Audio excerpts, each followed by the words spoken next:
Let's create a basic calculator website using ChatGPT.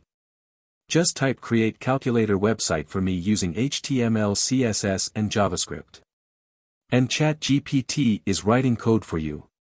See here, it will generate HTML code for you in just few seconds. Just wait little bit. He also generating CSS code as well for us. After generating CSS code, just type code for JavaScript. And ChatGPT will generate JavaScript functionality code for your calculator. Here our ChatGPT is generating JavaScript code. His generating on that time we here copy our HTML code and paste in our calculator.html file. After pasting, save it. After pasting HTML file, let's copy CSS code. Paste in our CSS file. And save it. And now copy JavaScript code and paste it in JavaScript.js file and save it. That's it. After all of this, open your calculator site.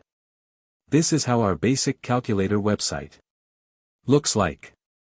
Let's do some calculations. You can see it working completely fine. Without any bugs, we didn't write any code. ChatGPT created this website in less than 1 minute.